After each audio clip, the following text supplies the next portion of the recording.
Welcome to Z's Daily Acceptance. I'm Z and I'm a junkie. 40 years ago, I picked up my first drug, and 38 years ago, I shot it. So what it take to bring me in? What did it take to bring me in these rooms of recovery? What did it take for me to walk through the doors of recovery? Well, it took my true bottom. So what did my bottom look like? My bottom looked like I was on an island off Miami Beach, in a room with two steel doors, with no windows, shooting coke and crystal for 2.5 weeks. While I was in that room for 2.5 weeks, I was beat up pretty bad in that room. I was slammed around in that room. I was thrown around in that room, and I was the only human in that room. I was the only human. Once again, I was the only human in that room. Okay? And I got my butt kicked spiritually in that room. I literally got tossed, slammed into walls, and thrown around. Let's just say, for the sake of not bringing that any deeper, that's where drugs took me. I can't really piece together that room and the meeting I ended up at in a park in South Florida. I can't really piece them in. All I know is that thinking back on it, it felt like I was just flung like a piece of crap into a meeting. And that's all I can remember between that room and my first meeting. 2 days in, I got a sponsor. Okay, 2 days in, I got a sponsor. Why?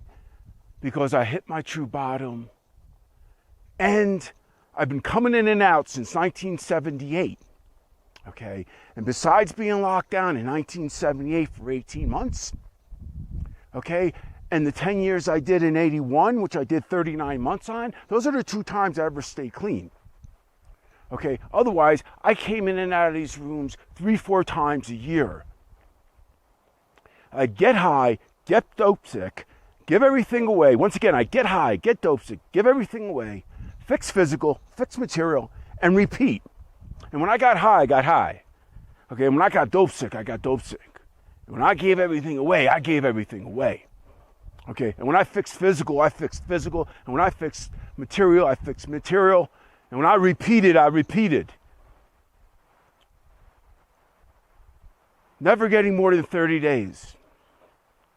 Okay, because within the first few weeks, I was always working something. Either be a dealer or a doctor. If it's a doctor, I was using anything they gave me. So I never truly had any more than days. I collected probably about 108 whites. Conservatively, undisputably, it's probably more like 116. Okay, that's why this time when I came in, I had to do the only thing I never did. Okay, and that was to get a sponsor and get into these steps that I heard about all my life. I never did. So 2 days in, I'm in this meeting, I go back to second day, and I see they have people raise their hands that are willing to be a sponsor. It's a good thing to do at a meeting. And somebody raised their hand, I thought I could identify with them, and I asked them to be my sponsor. It was good, because on retrospect, okay, just for today, 95% of my recovery comes from the God of my understanding. And the only way I got to the God of my understanding, the way I understand the God of my understanding these days, is because I started my step work 2 days in. My first round of steps took 14 months. In the reading about the step, in the answering the questions and sharing them with my sponsor and understanding the principles that were in that step through the actual application of that step, because there's no true understanding. No true understanding of the principles if there's not actual application in my life. Okay, if I don't have actual application of those principles in my life, there is no true understanding. And there'll never be no lifestyle born up out of that actual application, which is crucial because recovery is a lifestyle. There's no graduation, ain't going no treatment program. Here's your certificate and go on your way. Who would want it that way anyways? Okay? So yeah, 2 days in, I pick a sponsor, and 4 days in, I start working my steps. So what do I mean by start working? Well, I start reading the literature that's based on that step. Okay? And I'm out on a seawall with my workbook and the questions in my fellowship anyways. We have about 85 questions we're going to write on, in which our predecessors put together, because they might have known a thing or two, you know what I'm saying? So I'm reading the literature on them.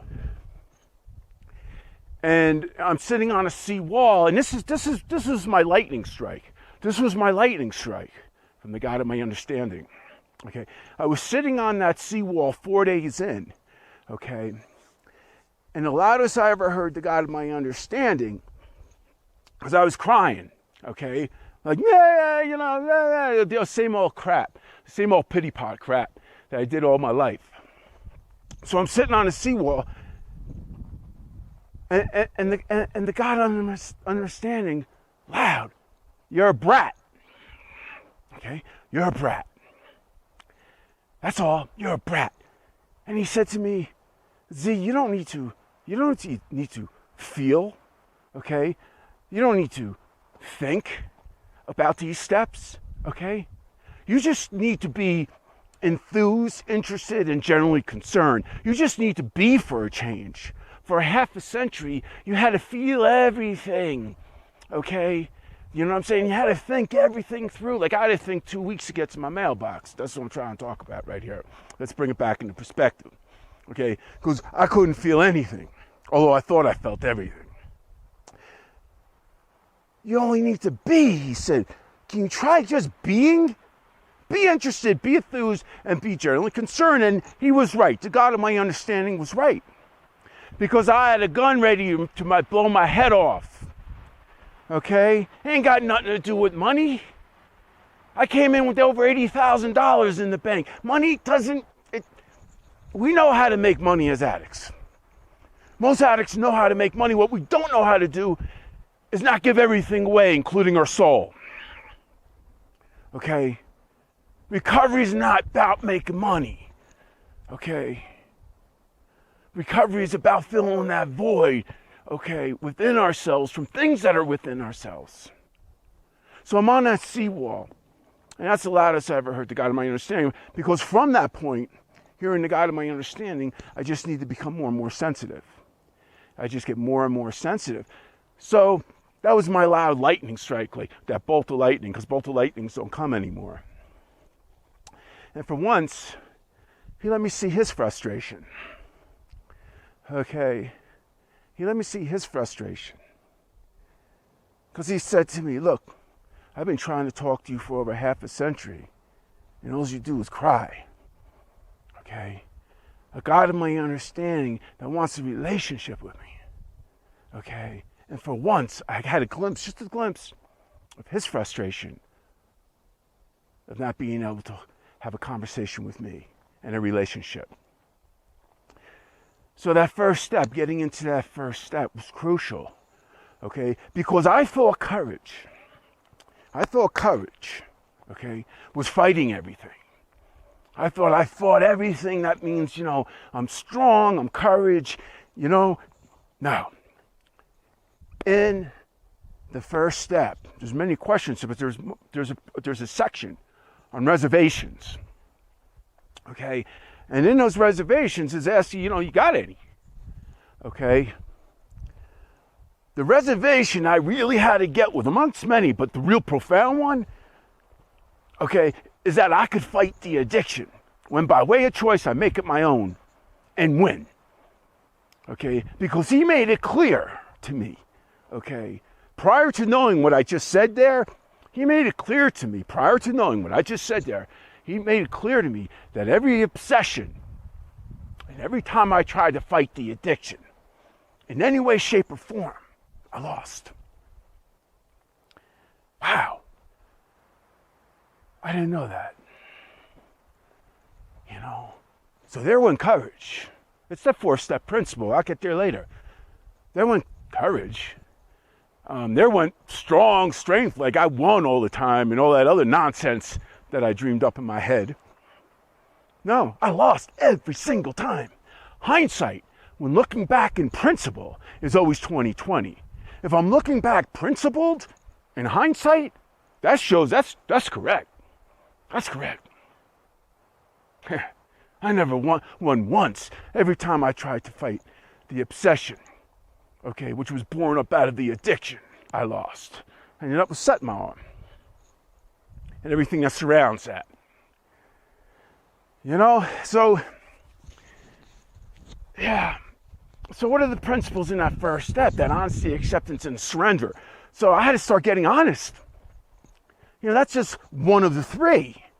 Then I had to get into acceptance, which is being in the action of giving consent to receive and undertake. That's exactly what it means. It means the same here on top of this mountain as it would on top of the Brazilian rainforest, on top of the canopy if you're having a meeting there or in a cave somewhere out in Mongolia. It don't matter.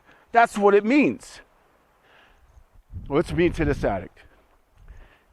If I'm in the action of giving consent to receive, well, I'm in the action of giving consent to receive the power from the God of my understanding so I can undertake what I just got honest about. Okay? And then I need to surrender that. Okay? Because there'll be no surrender from what it is that I just seen and got honest about. Okay? Strike that. There'll be no experience in what I just got honest about unless I surrender that to the God of my understanding. And no matter what the scenario may be, no matter what that scenario may be, okay? The surrender will give freedom from the death grip, okay, of the defect, okay, from the addiction, or let me experience the freedom which the principle is trying to offer me. Every scenario in life, I have to either surrender that of the defect or to the freedom which the principle is trying to offer me. So first step was crucial because I learned not to fight it anymore. You know, I learned to accept it. Because I said to the God of my understanding later on in steps, I said to God of my understanding, I said, what do you do with the addiction? When by way of choice I make it my own, or not. What do you do? Do you forget the addiction? Do what do you do? God of my understanding said, nothing, Z. There's only one thing. Nothing other but one thing you need to do with the addiction. You need to first step it all the time. You need to get into honest acceptance that it is there. Okay? When you put a spike in your arm, that's the end of your relapse when you put a spike in your arm. You've done released the addiction a long time ago. Addiction's always waiting to be released. And I release it by my choice. But the God of my understanding, you need to honestly get into acceptance that it's present. It's clear and present all the time. It hasn't gone anywhere. Okay? Clear and present. And then you need to surrender that to me. Completely defeated, praying only for my forgiveness and only for the knowledge of my will and my power to be carried out in you. And never once has he failed to remove the addiction from me in that moment. Yeah. You know, so that honesty, acceptance, and surrender was very important because if I didn't learn that, okay, I would have tried to fight it again in that first month. Like I said, I never got more than 30 days under my belt, okay? And I would have been out using, you know. So the steps. There's something to get excited about, man. You know, they really are. They're really to get excited about. You know, in that first step, in that first month or so, you know, I went on to my second step. You know, in that first step, I did all the reading. I did all the writing, the answering of the questions, the sharing of those questions that were answered, and with my sponsor, got some understanding of those three principles. I started talking about by way of actual application. You know, I don't know if I had a whole bunch of lifestyle coming out of that actual application, but there was some. So it was time to move on to the second step. No sense going on to that second step if I'm not spiritually fit in the first. Okay, it's the principles. Man, I'm working the steps, and nothing's changing. I'm working the steps, nothing's changing. Well, what are you working? I asked this individual. Well, I'm working, I'm powerless and my life has become unmanageable, and, I admitted that. Yeah, that's good. That's part of the first step. But the admitting, which is powerful in and of itself, but it's not a spiritual principle. Okay, the admitting should take you into acceptance and honesty. Okay, I'm not downplaying admitting. Okay, some people got blown away when they first admitted it. Okay, it's individual with the admitting part. Okay, I've been admitting that I've been a junkie since '79. Okay, it lost its effect on me. Okay, I had to get into the acceptance, and then I had to do something about it. So the spiritual fitness, so that first step, the reading of the literature, okay, the answering of the questions, the sharing them with the sponsor, understanding those principles, how all the honesty, the acceptance, and the surrender relates to those questions. Okay, and getting some actual application there so there's some true understanding. Moving on to the second step. Second step, the willingness. Okay? First principle, open-mindedness and hope. Well, why is those the second step principles? Why can't they be the eighth step principles? Well, because if I ever had to get open-minded, okay, if I ever had to be open-minded about something, okay, and willing to honestly pull the first step, honestly remain that way, okay, honestly willing to remain open-minded was the only hope I had. What am I talking about here? Well, we came to believe that a power greater than ourselves restores to sanity. I always thought I was the greatest power, okay? And as I go on with the steps, even in the second steps, I understood how sickly anchored in I was in to thinking I was the God of my understanding, okay? Second step principles. If I had to become open-minded, okay, yeah, sure. Humility is introduced in the first step. Yeah, but that's the main principle, the seventh. I know it's introduced in the first step. Willingness is introduced also in the first step. But it's a major of the second, just like humility is the major of the seventh. And honesty, acceptance, and surrender is a major of the first. I understand how the principles are introduced. I'm talking about the majors in those particular steps. If I had to become open-minded and willing and honestly remain that way, that was my only hope. Spiritual principles of the second step are the willingness, the open-mindedness, and the hope.